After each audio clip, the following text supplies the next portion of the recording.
नमस्कार. आज आपण पाहणार आहोत कॅलेंडर किंवा दिनदर्शिकेवरची उदाहरणे. वेळ न घालवता आपण सुरुवात करूया. बघा, काही बेसिक गोष्टी आहेत ज्या समजून घेणं आपल्याला खूप महत्त्वाचं आहे, ज्याच्यावर आधारित आपल्याला पुढची गणित त्या ठिकाणी सोडवायची. बघा, की कॅलेंडर म्हटलं की आपल्याला दोन गोष्टी येतात. एक पहिली गोष्ट म्हणजेच सर्वसाधारण वर्ष आणि दुसरी म्हणजेच लीप वर्ष. लीप वर्ष.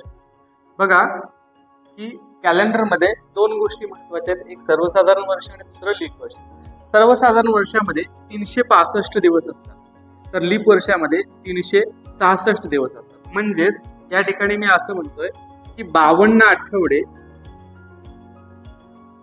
अधिक एक अधिकचा दिवस त्या ठिकाणी सर्वसाधारण वर्षामध्ये असतो. आणि लीप वर्षामध्ये 52 आठवडे अधिक 2 अधिकचे दिवस त्या ठिकाणी असतात. बघा, हे सर्वसाधारण वर्ष आणि लीप वर्षामध्ये कशा पद्धतीने त्या ठिकाणी फरक आपल्याला जाणून येतो. आता सर्वसाधारण वर्षामध्ये जर पाहिलं तर 1 जानेवारीचा वार जो आहे तर तो साधारणतः किंवा तो 53 वेळा आहे. 53 वेळा.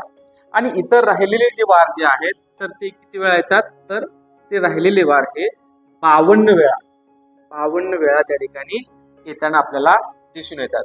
त्यासोबत जर आपण लीप वर्षाचं पाहिलं तर लीप वर्षामध्ये 1 आणि 2 जानेवारी किंवा 1 आणि 2 तारखेचे वार जे सुरुवातीचे पहिले 2 वार जे आहेत तर ते आपल्याला 53 वेळा येताना दिसून येतात. तर इतर वार जे आहेत तर ते 52 वेळा आलेले आपल्याला त्या ठिकाणी दिसून येतात. आता त्यासोबत म्हणजेच आपण आणखीन एक गोष्ट याच्यामध्ये समजून घेतली पाहिजे बेसिक मधली, की 1 जानेवारी आणि 31 डिसेंबर हे 2 वार किंवा ह्या दोन्ही तारखेला एकच वार असलेला आपल्याला दिसून येतो, जो की सर्वसाधारण वर्षामध्ये असतो. बघा, मी काय सांगितलं की 1 जानेवारी आणि 31 डिसेंबरला एकच वार असतो किंवा समान वार असतो. तो आपल्याला कुठं दिसून येईल, सर्वसाधारण वर्षामध्ये. मात्र तुम्हाला लीप वर्षामध्ये कसं दिसून येईल, तर 2 जानेवारी आणि किंवा ठीक आहे 1 जानेवारी आणि पुढचा वार म्हणजेच कुठला 30 डिसेंबरचा वार आणि 2 जानेवारी आणि 31 डिसेंबरचा वार तुम्हाला सारखाच आलेला आपल्याला त्या ठिकाणी दिसून येतो. बघा, हे काय सांगितलं, तर सर्वसाधारण वर्ष आणि लीप वर्ष यामधला फरक हा आपल्याला बेसिक या ठिकाणी समजून घ्यायचा आहे. आता एखादं वर्ष लीप वर्ष आहे की नाही हे कसं ओळखणार, तर जर समजा एखाद्या वर्षाला धरून चला मी असं म्हणतो की 2004 हे वर्ष आहे. या वर्षाला जर 4 ने निशेष भाग जात असेल, म्हणजे कुठलंही वर्ष असू देत त्या वर्षाला 4 ने निशेष भाग जात असेल तर ते वर्ष आपण कसं मानतो की लीप वर्ष. आता 2004 जे हे आहे तर हे वर्ष निश्चितपणे लीप वर्ष आहे, कारण या वर्षाला 4 ने भाग जातो. 4 पंचा 20, 0 0 आणि 4 एके 4. म्हणजेच आपण काय म्हणू शकतोय की या ठिकाणी या वर्षाला निशेष भाग जातो, म्हणजेच या ठिकाणी बाकी 0 उरते. याचाच अर्थ 2004 हे वर्ष कसं आहे, लीप वर्ष आहे. आता त्यासोबत मग दुसरी गोष्ट महत्वाची याच्यामध्ये आणखी एक अशी गोष्ट आहे की जर समजा मी म्हटलं की बघा, मी आता तुम्हाला सांगितलं की ज्या वर्षाला 4 ने भाग जातो ते वर्ष लीप वर्ष असतं. मग मला सांगा की 1300 हे वर्ष, 1900 हे वर्ष, त्यासोबत याला जोडूनच असं घेतो की 1600 हे वर्ष. आता ही वर्ष जी आहेत त्याच्या एकक आणि दशक स्थानी 0 आहे, म्हणजे शतक वर्ष आहे. तर ही जी वर्ष आहेत ही लीप वर्ष आहेत का, तर बघूया आपण. बघा, आता जर समजा आपण उदाहरण दाखल घेतलं की 1300 हे वर्ष मी घेतो उदाहरण. 1300 हे वर्ष जर पाहिलं तर ह्याला 4 न भाग जातो का, तर बघा 4 त्रिकम 12, ओके, उरला 1 झाले 10, 4 दोन्ही 8 उरले 2 घेतला 0 झाले 20, 4 पंचा 20. म्हणजेच आपण म्हणू शकतो की या वर्षाला 4 ने भाग जातो. म्हणजेच हे 1300 हे वर्ष लीप वर्ष आहे का, तर बिलकुल नाही. जर समजा हे वर्ष शतक वर्ष असेल तर त्या शतक वर्षाला 4च्या ऐवजी त्या वर्षाला 400ने भाग घालवणं गरजेचं आहे. बघा, जर एखादं वर्ष शतक वर्ष असेल तर त्या वर्षाला 4 ऐवजी 400ने भाग जात असेल तरच ते वर्ष कसं समजता येईल, लीप वर्ष आहे असं त्या ठिकाणी समजता येईल. म्हणजे या ठिकाणी काय होईल, 4 चौक 16 म्हणजे 1600 हे वर्ष कसं आहे, लीप वर्ष आहे. 1300 हे वर्ष लीप वर्ष नाही असं आपण त्या ठिकाणी म्हणू शकतो. कॅलेंडरवरील गणितामध्ये आणखीन एक महत्वाची गोष्ट आहे की याच्यामध्ये जर ह्या तारखा जर बघितल्या मी त्या बोर्डवर लिहिलेल्या आहेत, 1 ऑगस्ट म्हणजेच या ठिकाणी टिळक पुण्यतिथी, टिळक पुण्यतिथी. त्यासोबत 15 ऑगस्टला आपण म्हणतो की स्वातंत्र्य दिन आहे. त्यासोबत 5 सप्टेंबर शिक्षक दिन. त्यासोबत 14 नोव्हेंबर बाल दिन. आता ही जी 4 तारखा मिळाल्यात त्या 4ही तारखांना त्या वर्षामध्ये कोणत्याही वर्षामध्ये एकच वार असलेला आपल्याला दिसून येतो. बघा, मी काय सांगितलं की 1 ऑगस्ट, त्यानंतर 15 ऑगस्ट, त्यानंतर 5 सप्टेंबर आणि 14 नोव्हेंबर. म्हणजे जर समजा एखाद्या वर्षामध्ये 1 ऑगस्टला सोमवार असेल तर त्याच वर्षामध्ये 15 ऑगस्टला देखील सोमवारच असेल, 5 सप्टेंबरला देखील सोमवार असेल आणि 14 नोव्हेंबरला देखील सोमवार असेल. त्याच पद्धतीनं आणखीन 3 तारखा आहेत. 1 मे म्हणजेच महाराष्ट्र दिन किंवा कामगार दिन, त्यासोबत 2 ऑक्टोबर गांधी जयंती आणि 25 डिसेंबरला काय असतं, ख्रिसमस. ह्या तिन्ही वारी देखील अशाच पद्धतीनं जो वार 1 मेला येईल तोच वार 2 ऑक्टोबर आणि 25 डिसेंबरला येईल, किंवा जो वार 25 डिसेंबरला असेल तो वार निश्चितपणे 2 ऑक्टोबर आणि 1 मेला असलेला आपल्याला त्या ठिकाणी दिसून येतो. ही देखील कॅलेंडरवरील याच्यावर देखील बऱ्याचदा उदाहरणं येताना आपल्याला त्या ठिकाणी दिसून येतात. बघा, कॅलेंडरमध्ये आणखी एक महत्वाची संकल्पना आहे ती म्हणजेच एखाद्या सर्वसाधारण वर्षातून पुढच्या सर्वसाधारण वर्षामध्ये जात असताना त्याच दिवशी तुम्हाला 1 न पुढे जावं लागेल. म्हणजेच एका सर्वसाधारण वर्षातून पुढच्या सर्वसाधारण वर्षामध्ये जाताना 1 दिवस अधिकचा घ्यावा लागेल. ते स्लीप वर्षाच्या बाबतीमध्ये जर पाहायचं झालं तर त्या ठिकाणी तुम्हाला 2 दिवस अधिकचे घ्यावे लागतील. आता हेच महिन्यांच्या बाबतीमध्ये जर पाहायचं झालं तर महिने कसे असतात, 28 दिवसाचा, 29 दिवसाचा, 30 दिवसाचा आणि 31 दिवसाचा. 28 आणि 29 हे फेब्रुवारीचे महिने आहेत.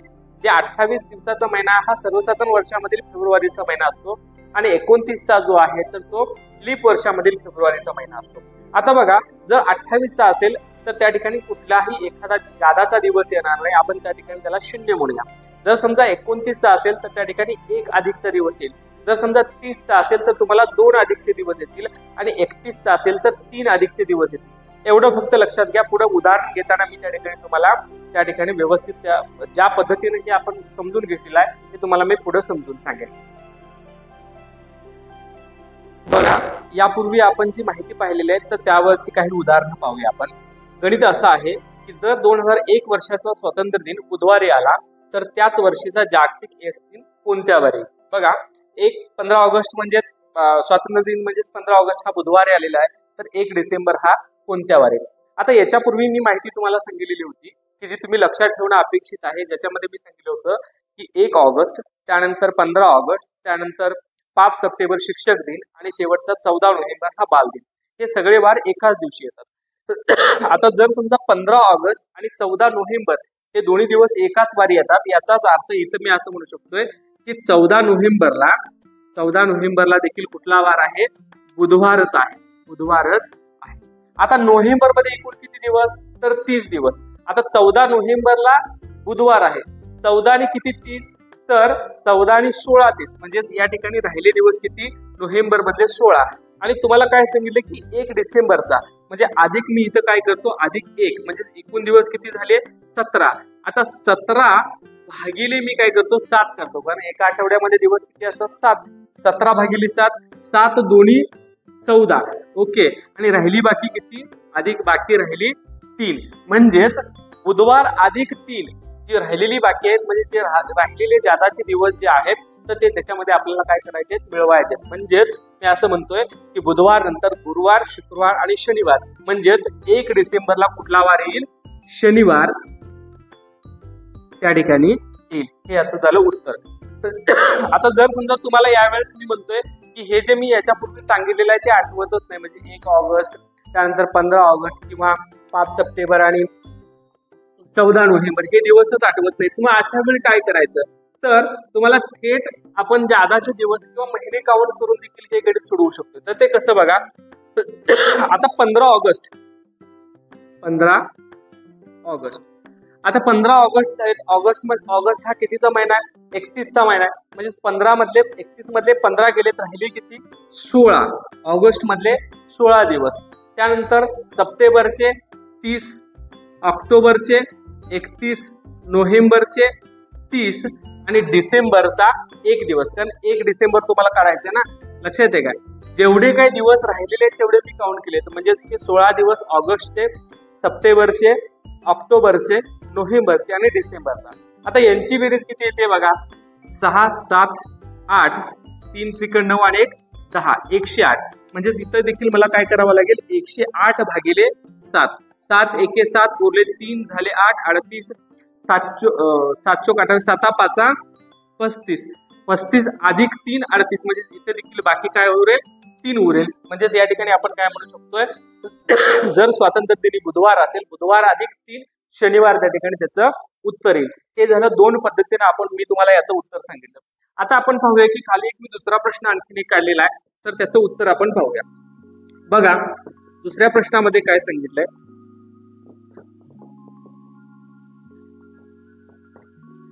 ओके बघा, जर या वर्षीचा कामगार दिन गुरुवारी आला तर याच वर्षीचा शेवटचा दिवस कोणत्या वारी? बघा म्हणजेच एक कामगार दिन म्हणजेच 1 मे आणि शेवटचा दिवस म्हणजेच 31 डिसेंबर. आता 1 मे कुठल्या वारी आलेला आहे? गुरुवारी आलेला आहे. तर तुम्हाला विचारलंय 31 डिसेंबर. आता मी ह्याच्यापूर्वी आणखीन तुम्हाला माहिती सांगितलेली होती की काय सांगितलं होतं सांगा, की 1 मे, 2 ऑक्टोबर आणि त्या ठिकाणी 25 डिसेंबर. यावेळेस काय होतात की सेमच एकसारखेच वार असतात. म्हणजे 1 मेला, त्यानंतर मला वाटतं 1 मे, 2 ऑक्टोबर आणि 25 डिसेंबर. बघा आता जर समजा मी म्हटलं की 25 डिसेंबरला, बघा 25 डिसेंबरला ख्रिसमसला आणि 1 मेला जर सारखाच वार येत असेल, म्हणजेच इथे मी असं म्हणू शकतोय की 1 मेला जर गुरुवार आहे तर 25 डिसेंबरला देखील काय आहे, गुरुवारच आहे. आता 25 डिसेंबरला जर गुरुवार आहे ना, तर मग तिथून पुढचे 4-5 दिवस फक्त आपल्याला काउंट करायचे. गुरुवार 25 तारखेला गुरुवार, 26ला येईल शुक्रवार, 27ला शनिवार, 28ला रविवार, 29ला सोमवार, 30ला मंगळवार आणि 31ला बुधवार. हे याचं उत्तर येईल. शेवटचा दिवस बुधवारी. आता हे जर समजा तुम्हाला मी सांगितलं की 1 तारीख, त्यानंतर 2 ऑक्टोबर म्हणजे 1 मे, 2 ऑक्टोबर आणि 25 डिसेंबर ह्या 3 तारखा जर तुम्हाला आठवत नाहीत, मग आपण मागाशी जर फक्त काय करायचं की अधिकचे महिने त्या ठिकाणी घ्यायचे आणि काउंट करायचे. आता 1 मेचा दिवस झालाय. मे मध्ये किती दिवस असतात? 31 दिवस असतात. म्हणजेच मी इथं करतो बघा की मे मधले 30 दिवस राहिलेत. मे, त्यानंतर जूनचे 30, जुलैचे 31, ऑगस्टचे 31, सप्टेंबरचे 30, ऑक्टोबरचे 31, नोव्हेंबरचे 30 आणि डिसेंबरचे 31. आता ह्या दिवसांची बेरीज आपण करून बघूया. आता दिवसांची बेरीज करत असताना बघा 1, 2, 3, 4 इथं आलं 4, 3 एके 3, 3 7, 9, 3 चौक 12, 3 15, 3 संग 18, 3 7 21, 3 8 24. 244 भागिले 7. 7 2 14, 7 त्रिक 21, उरले किती? 3 झाले, इथले घेतले 4 झाले 34. 7 त्रिक 21, 7 चोक 28, 7 5 25, 7 चोक 28. आता 28 आलं. 28 आणि किती 34, म्हणजेच बाकी आपल्याला त्या ठिकाणी होईल 28 आणि 6 34. म्हणजेच या ठिकाणी 6 बाकी उरते. याचाच अर्थ गुरुवार नंतर पुढचा 6वा दिवस कुठला असेल, तर त्या ठिकाणी 6वा दिवस म्हणजेच बुधवारच्या अलीकडचा एक दिवस म्हणजेच बुधवार, गुरुवारच्या अलीकडचा एक दिवस म्हणजेच बुधवार. म्हणून इथं देखील उत्तर आलं बुधवार आणि इथं देखील उत्तर आलं बुधवार. म्हणजेच तुम्ही काउंट देखील करू शकता. गुरुवार, शुक्रवार, शनिवार, रविवार, सोमवार, मंगळवार आणि बुधवार. ओके.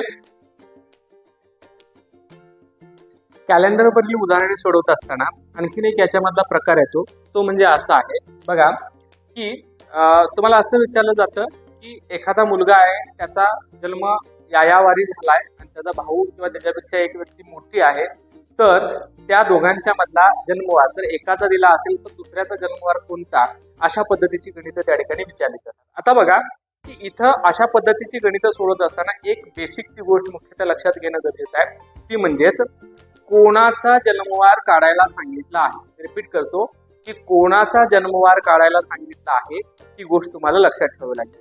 आता जर समजा या उदाहरणामधील जर समजा लहान व्यक्तीचं वय काढायला सांगितलं असेल तर आपल्याला पुढे जायचं आहे। मी काय सांगितलं, लहान व्यक्तीचं वय काढायला सांगितलं असेल तर आपल्याला पुढे जायचं आहे, आणि जर मोठ्या व्यक्तीचं वय काढायला सांगितलं असेल तर आपल्याला पाठीमागे यायचं आहे। या आधारावरची मी 2 उदाहरणं मी या ठिकाणी घेतलेली आहेत। बघा पहिलं उदाहरण असं आहे की युवान हा त्याच्या भावापेक्षा 124 दिवसांनी लहान आहे। 124 दिवसांनी लहान आहे। बघा जर युवानच्या भावाचा जन्म बुधवारी असेल तर युवानचा जन्म कोणत्या वारी झाला असेल। आता तुम्हाला इथं काय सांगितलंय की युवानचा जन्म कोणत्या वारी झाला आहे, म्हणजेच युवानचा जन्म तुम्हाला कोणाचा काढायचा, युवानचा। आणि युवान हा कसा आहे की त्याच्या भावापेक्षा किती दिवसांनी लहान आहे, 124 दिवसांनी लहान आहे। म्हणजेच हे तुम्ही अशा उदाहरणामध्ये काय करायचं की 1024 आहे बरं काय, 1024 भागिले 7 करा। 1024 भागिले 7 म्हणजे किती येते बघा, 7 एके 7 उरले 3 झाले 32, 7 चोक 28, 28 आणि 4 32, हे इकडचे 4 घेतले, 7 चोक 7 5 35, 7 सक्कम 42। ओके 7 सक्कम 42 म्हणजे उरलं किती आलं बघा, बाकी शिल्लक राहिली तुमची 2। म्हणजे आपल्याला काय करावं लागेल, मी काय सांगितलं, जर लहान व्यक्तीचं वय काढायचं असेल तर जी बाकी उरते किंवा जे अधिकचे दिवस येतात तर ते त्या ठिकाणी आपल्याला काय करायचे, पुढे घ्यायचे। जर लहान व्यक्ती असेल तर पुढे घ्यायचे। मग जर समजा मी इथं म्हटलं की बुधवार आहे तर बुधवार नंतरचे 2 दिवस, बुधवार गुरुवार शुक्रवार, याचं उत्तर काय येईल, शुक्रवारी। त्याच्या भावाचा जन्म युवानचा जन्म कुठल्या वारी आहे, शुक्रवारी आहे। त्याच्या भावाचा जन्म दिला ना तुम्हाला इथं, ओके भावाचा जन्म बुधवारी झाला तर त्या ठिकाणी युवानचा जन्म किंवा त्याच्या लहान भावाचा जन्म हा केव्हा असेल, शुक्रवारी झाला असेल असं आपण म्हणूया। आता यातलंच एक दुसरं उदाहरण असं आहे बघा,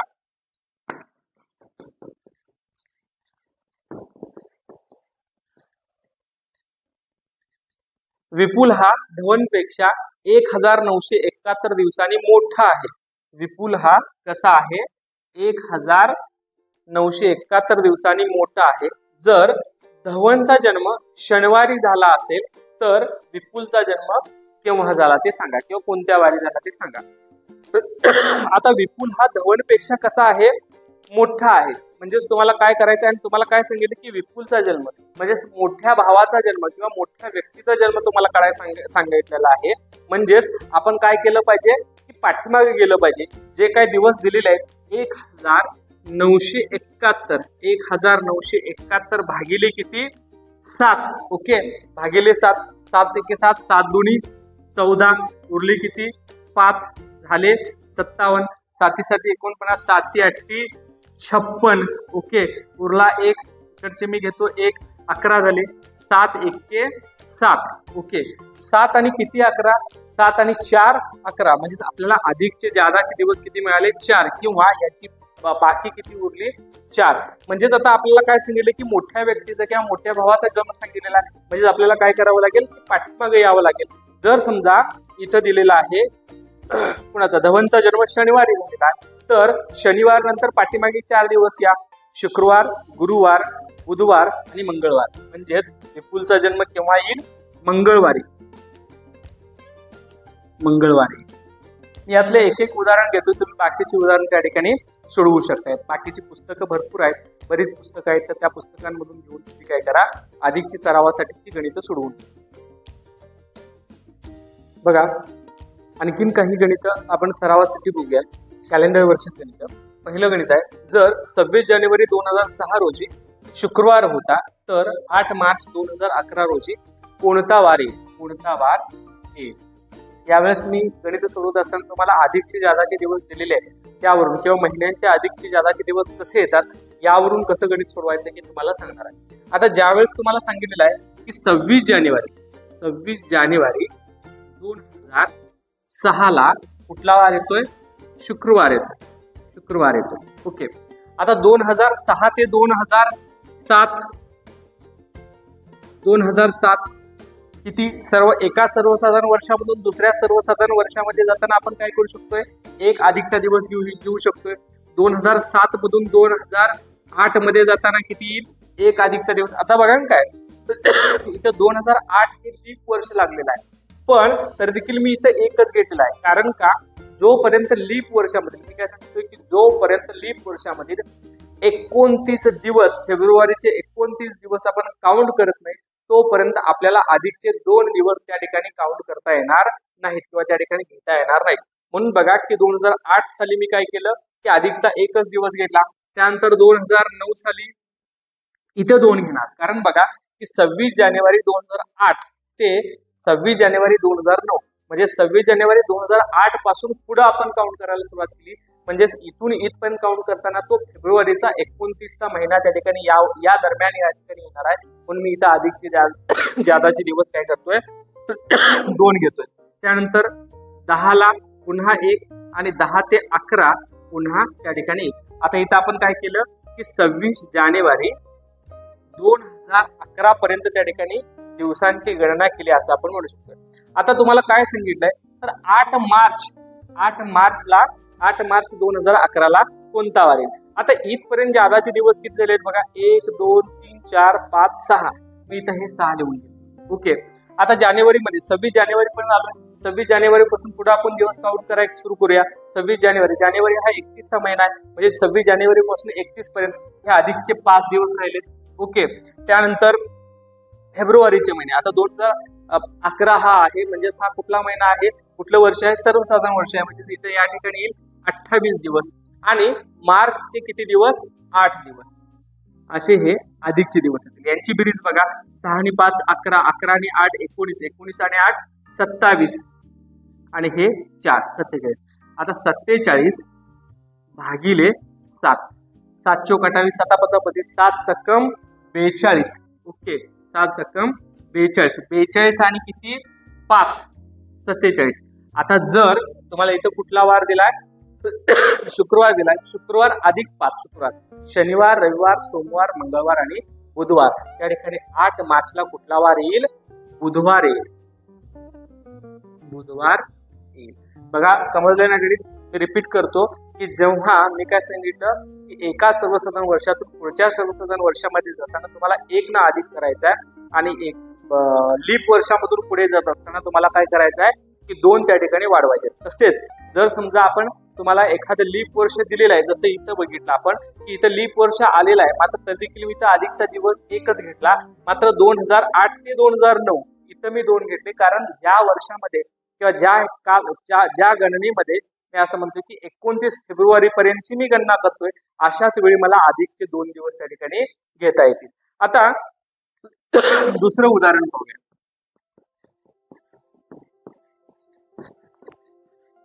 बघा या गणितामध्ये काय सांगितलंय, जर 9 मे 2000 रोजी 9 मे 2000 रोजी सोमवार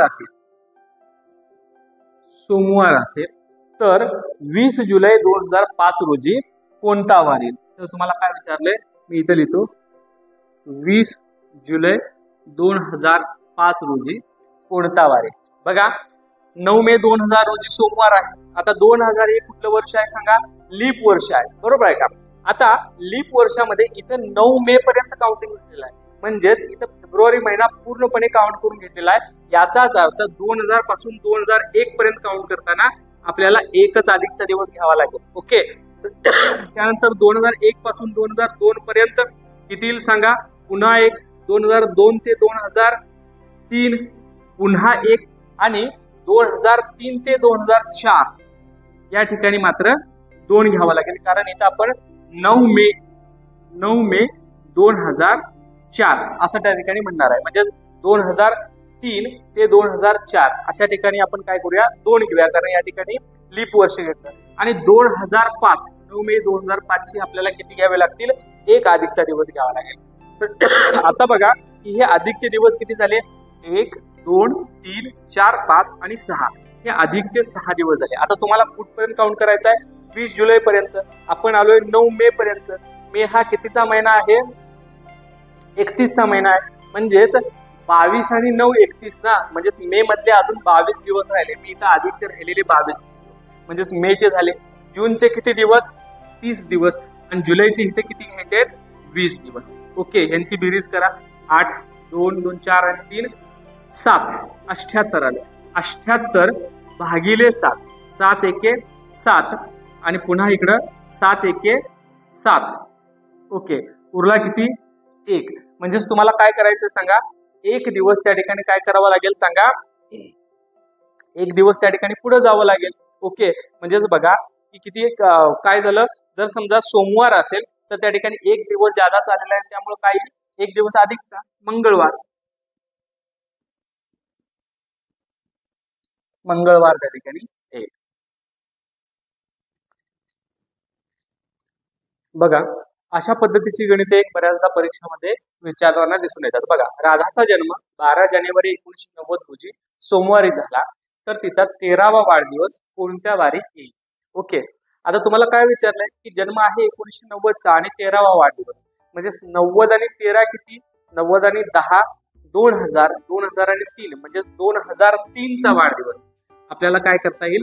13वा वाढदिवस आहे असं त्या ठिकाणी आपण म्हणू शकतोय. म्हणजेच 12 जानेवारी 2003 ला तिचा काय येईल?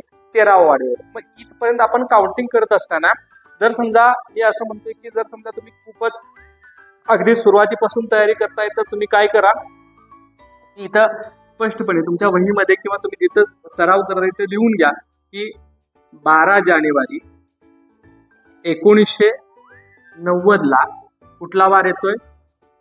सोमवार. आणि इथं पहिला वाढदिवस. ओके, त्यानंतर 1991 ला कुठला वार येईल? आता एका सर्वसाधारण वर्षामधून दुसऱ्यामध्ये जाताना मंगळवार येईल.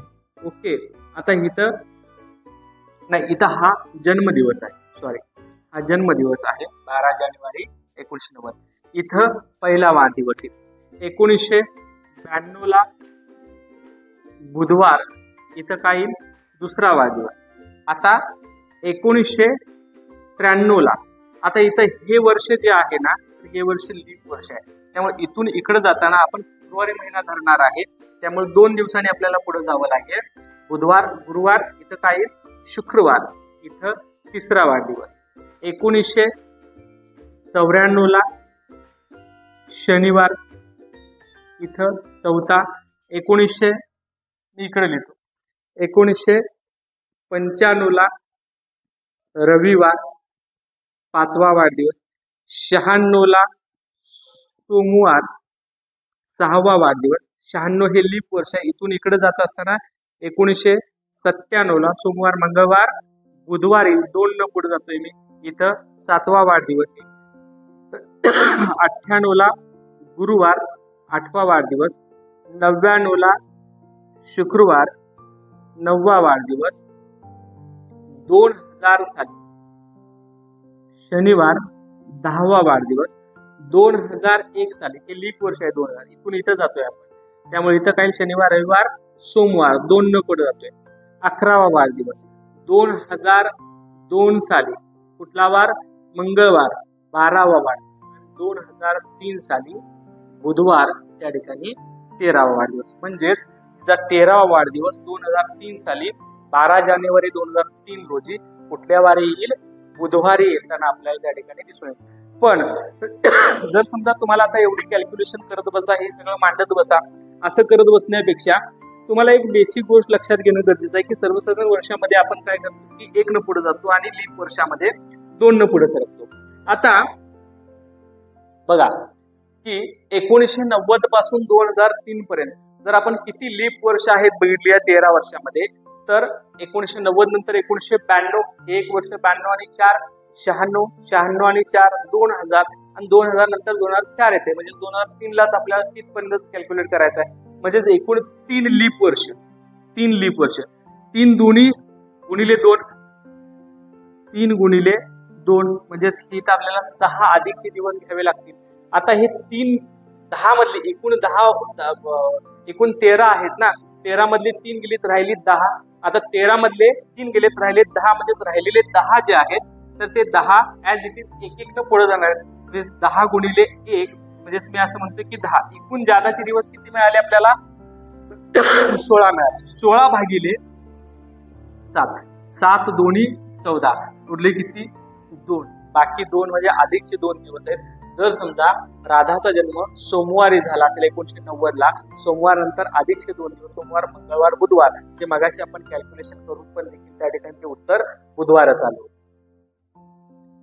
बघा, बऱ्याचदा परीक्षांमध्ये गोंधळात तुम्हाला टाकण्यासाठी अशा पद्धतीचं गणित त्या ठिकाणी विचारलं जाऊ शकतं की थेट तुम्हाला कुठलीही पाठीमागची पुढची माहिती न देता काय विचारलं की 12 जानेवारी 1979 रोजी कोणता वार येईल, 12 जानेवारी 1979 रोजी कोणता वार येईल. आता ह्याच्या पाठीमागे कुठलाही रेफरन्स दिलेला आहे का, तर बिलकुल दिलेला नाही. मात्र अशा पद्धतीचं गणित जर आलं तर गोंधळ करण्याची आवश्यकता नाही. त्याकरता बेसिकची माहिती जी आपण यापूर्वी पाहिलेलीच आहे, मात्र त्याच्यामध्ये आणखी मी थोडीशी माहिती ऍड करतो. तुम्ही जर ही माहिती स्क्रीनशॉट काढून ठेवला किंवा लिहून घेतली तर बरं होईल. बघा, सर्वसाधारण वर्षामध्ये मी काय सांगितलं होतं की आपण 1 न पुढे जातोय, लीप वर्षामध्ये आपण कितीनं 2 न पुढे जातोय. त्याच पद्धतीने 100 वर्षामध्ये आपल्याला अधिकचे दिवस किती मिळतात तर 5, 200 वर्षामध्ये आपल्याला अधिकचे दिवस 3 मिळतात किंवा 3 आपण पुढे जातोय. 300 वर्षामध्ये आपल्याला अधिकचे दिवस 1 मिळतात. मात्र 400, 800, 1200 आणि 1600 या वर्षामध्ये आपल्याला किती 0 दिवस त्या ठिकाणी पुढे जावं लागेल. आता हे गणित आपण सोडून बघूया की तुम्हाला काय सांगितलं की ही माहिती वापरून आपल्याला काय करूया, हे गणित त्या ठिकाणी सोडून बघूया. पण त्यासोबतच मग तुम्ही म्हणणार की आपण दिवस जादाचे काउंट केले, मग दिवस घेणार कसा, तर तशा पद्धतीने दिवस घेत असताना जर याच्यामध्ये बाकी 0 आले किंवा अधिकचा दिवस कुठलाही आला नाही, 0 आला, तर या ठिकाणी रविवार घ्या. 1 आलं तर सोमवार घ्या. 2 आलं तर मंगळवार घ्या. 3 बाकी आली तर बुधवार घ्या. 4 गुरुवार, 5 शुक्रवार आणि 6 शनिवार. अशा पद्धतीने त्या ठिकाणी तुम्हाला काय करावं लागेल, अधिकच्या वारांची माहिती किंवा अधिकचे वार जेवढे आहेत त्यानुसार त्या ठिकाणी तो वार त्या ठिकाणी ठरवावा लागेल. आता आपण या ठिकाणी या वर्षाचा विचार करू. बघा, 1979. आता 1979 म्हणजेच मी सुरुवात करत असताना कशी केली पाहिजे सांगा, की आधी मी काय करतो की 1600 वर्ष घेतो. 1600 वर्ष पहिल्यापासून काउंट करायला पाहिजे ना आपल्याला. ओके, म्हणजेच मी आधी 1600 वर्ष काउंट करतो. 1600 नंतर आणखीन मला 1900 पर्यंत जायचं आहे, म्हणजे मी ह्याच्यामध्ये आणखीन काय करतो की 300 वर्ष मिळवतो. ओके, आता 300 वर्ष झाली म्हणजे आता हे 1600 अधिक 300 1900 आले. मात्र अधिक 19 आता राहिले किती, पुढचे 79 राहिले. ओके, मग पुढचे 79 मला त्या ठिकाणी काय करावं लागेल, इथं ऍड करावं लागेल. आता मी तुम्हाला ऑलरेडी इथं सांगितलेलं आहे की ज्यावेळेस 1600, 400, 800, 1200, 1600 अशा पद्धतीने असेल तर त्या ठिकाणी अधिकचे दिवस किती येतील, 0 येतील. 300 दिवस असतील तर तुम्हाला अधिकचे दिवस किती घ्यावे लागतील, 1. मग आता राहिली किती, 79. याची माहिती तुम्ही कशी घेणार किंवा ह्या 79 जे दिलेले आहेत तर हे 79 अधिकचे दिवस तुम्ही कशा पद्धतीने कॅल्क्युलेट करणार, यावर ह्या गणिताचा बेस त्या ठिकाणी अवलंबून आहे असं आपण म्हणू शकतोय. आता बघा की 1979 म्हणजेच आपण काय म्हणू शकतोय की 1978 पर्यंत एकूण किती दिवस उरतात हे आपल्याला त्या ठिकाणी काय करावं लागेल, की शोधून काढावं लागेल आणि मग आपल्याला त्या उत्तरापर्यंत त्या ठिकाणी पोहोचता येईल. बघा की 1978 पर्यंत म्हणजेच मी म्हणतोय की जसं मगाशी आपण बघितलं की 1978 पर्यंत एकूण लीप वर्ष किती आहेत हे आपण पाहिलं पाहिजे आणि मग 1978 नंतर आपल्याला त्या ठिकाणी काय करता येईल, अधिकचे जादाचे दिवस किती आहेत हे आपल्याला त्या ठिकाणी शोधता येईल. बघा की 1979 हे जे तुम्हाला दिलेलं आहे 1979 हे पूर्ण वर्ष आहे का, तर नाही. म्हणजेच मी काय करतो की 1978 पर्यंतचेच त्या ठिकाणी काय करतो, दिवस घेतो आणि 1979 म्हणजे 12 जानेवारी 1979 ते अधिकचे फक्त या ठिकाणी मी 12 दिवस ते घेतो. आता आपल्याला 1978 पर्यंतचे दिवस काढायचे आहेत. 1978 बघा इथं करतो 78 भागिले 4 ने करतो. 78 भागिले 4 किती येते बघा, 4 एके 4 उरले 3 झाले 38, 4 8 32, 4 9 36. म्हणजेच आपण काय म्हणू शकतो की 78 वर्षामध्ये एकूण 19 लीप वर्ष आहेत. म्हणजेच 19 लीप वर्ष याचा अर्थ काय करावा लागेल की 19 दोन्ही 38 2 दिवस जादाचे घ्यावे लागतील ना. म्हणजेच मी म्हणू शकतोय की हे 19 दुनी 38, मी इथे लिहितो बघा की त्या 19 लीप वर्षांचे हे 38 दिवस अधिकचे अधिक त्या 78 मधून हे 19 लीप वर्ष वजा करून टाका. किती उरलं बघा, 9 त्याला 1 59 साधारण वर्ष येतील. म्हणजेच ती 59 साधारण वर्ष. ह्या दोन्हींची बेरीज करावी लागेल. 8 आणि 9 1707 त्याला 1 8 आणि 1 9 एकूण 97 दिवस आपल्याला काय करता येईल, त्या 78 वर्षामध्ये एकूण 97 अधिकचे जादाचे दिवस मिळतील. मी काय करतो की हे 97 दिवस त्याच्यामध्ये ऍड करतो. आता आपल्याला काय केलं की सगळ्याच अधिकच्या दिवसांची माहिती मिळाली बघा. 1600 मध्ये 0 घेतलं, 300 मध्ये जसं इथं आपण दाखवलंय त्याप्रमाणे मी 1 घेतला. 78 मध्ये हे मी काय केले, हे अशा पद्धतीने कॅल्क्युलेट करून इथं 97 दिवस काढले आणि राहिलेले अधिकचे 12 दिवस हे 1979 मधले आहेत. 1979 या वर्षातले आहेत, ते देखील मी इथं घेतले. यांची बेरीज करा. 7 आणि 1 8 8 आणि 2 10 0 ह्याला 1 9 10 11 110 येतात. आता 110 म्हणजेच 110 भागिले इथं मी करतो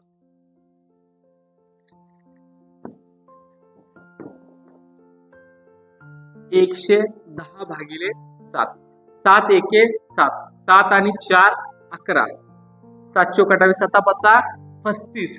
ओके, 7 5 35. बाकी किती उरली, 5 उरली. आता बाकी 5 उरली म्हणजेच तुम्हाला कुठला वार येईल त्या ठिकाणी, शुक्रवार येईल. कुठला वार येईल, शुक्रवार. कितीही जरी अवघड गणित असलं तरी अशा पद्धतीने ही बेसिकची माहिती तुम्ही काय करा, तोंडपाठ करून ठेवा. अशा पद्धतीचं गणित जरी आलं सेंट्रल गव्हर्नमेंटला असू किंवा कुठल्याही परीक्षेला असू तुमचं उत्तर चुकणार नाही. आणखीन एक कॅलेंडरच्या दृष्टीने महत्वाची माहिती अशी आहे की जर लीप वर्षामध्ये आपण 28 वर्ष मिळवले तर ती 2 वर्ष ही कशी असतील, 2 वर्षाची कॅलेंडर ही सारखीच असते. म्हणजेच फॉर एक्झाम्पल मी म्हणतोय की लीप वर्ष जर समजा मी म्हटलं की एखादं मी घेतलं की 2004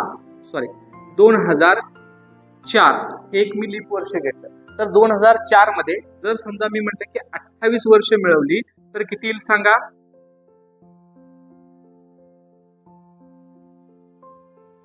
दोन 2004 आणि 2032 ह्या दोन्ही वर्षाची कॅलेंडर ही कशी असतील, सारखीच असतील. त्यासोबत आणखीन एक नियम असा आहे की लीप वर्षाच्या अगोदरचे वर्ष आहे त्याच्यामध्ये जर 11 मिळवले तर ती दोन्ही वर्ष देखील कशी असतील, सारखी असतील. फॉर एक्झाम्पल हेच घेऊया आपण की 2004च्या अलीकडचं वर्ष म्हणजे कुठलं सांगा, 2003. ह्याच्यामध्ये मी जर 11 मिळवलं तर किती येईल सांगा, 2014. म्हणजे 2003 आणि 2014 ही दोन्ही वर्षाची कॅलेंडर कशी असतील, सारखीच असतील. मित्रो, बऱ्यापैकी मी माहिती देण्याचा प्रयत्न केलेला आहे. तुम्हाला जर आवडत असेल, माझे व्हिडिओ आवडत असतील तर तुम्ही नक्की लाईक करा, शेअर करा आणि सबस्क्राईब करायला विसरू नका. आणि मी नवीन व्हिडिओ असेच तुम्हाला देत जाईल.